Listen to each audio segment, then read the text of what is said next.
Hi guys, I'm here to review Fantastic Beasts and Where to Find Them, a movie whose screenplay was written by none other than J.K. Rowling herself. I'm a huge fan of Harry Potter movies. I have read every book, watched every movie more than once, and I went into the theater to watch this movie with a little bit of apprehension in my heart because, after all, this was not a Harry Potter movie.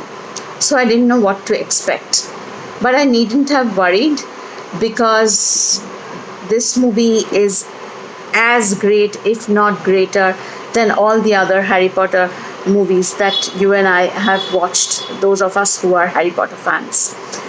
Fantastic Beasts and Where to Find Them is directed by David Yates, who has directed every Harry Potter movie that tells the story of little Harry the Wizard ever since the books went onto the silver screen. For me, the best thing about this movie was exactly the fact that this was a movie that had to do with the magical world, but it was slightly outside the world of Hogwarts, and it gave us more opportunity to explore the world of magic in, so to speak, real world that is outside of Hogwarts.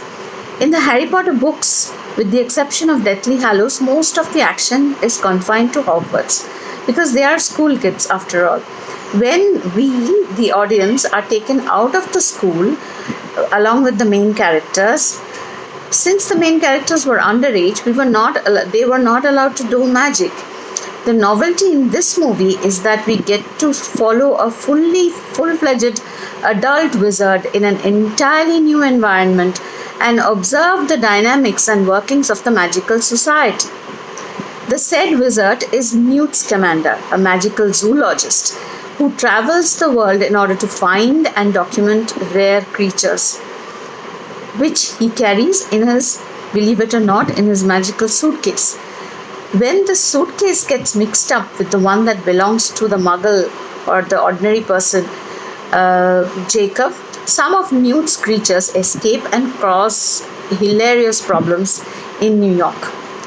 Eddie Redmayne, who plays the character of Newt Scamander, shines in this movie. He plays a very clearly British, endearing, slightly awkward Newt, but the character's kindness is obvious by the loving and friendly way that he treats his magical creatures. Dan Fogler also does a great job as Jacob Kowalski, the muggle, who is suddenly thrown into a world of wonder that existed beside him all along, but of which he was not aware. He is the one character in the movie with whom the audience can best relate, since he mirrors our sense of the marvel, our sense of the wonder of the magical world. And Newt gets an opportunity to explain aspects of the magical world by apparently explaining them to Jacob while he is actually explaining them to the audience. So Jacob is that one character that the audience can best relate to.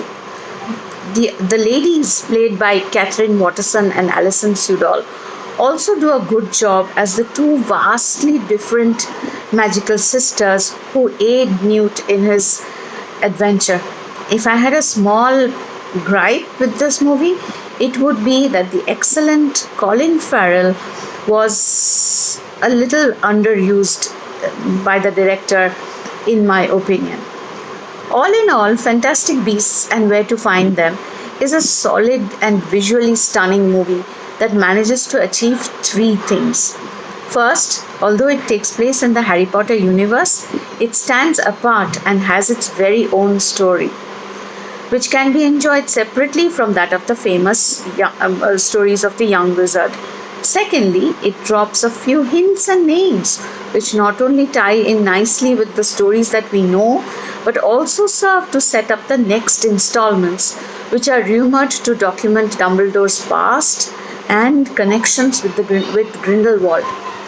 Finally, the movie features a bustling 1926 New York, which, coupled with the intriguing character dynamics, offers a brand new insight into Rowling's magical world and leaves us poor muggles asking for more. After following Harry Potter's adventures, many of us were left wanting to see much more of the story, and luckily for us, Fantastic Beasts and Where to Find Them has Rowling giving us that much more. Personally, I can't wait for the next movie. I think this is a great watch. If you haven't watched it, you must do so immediately.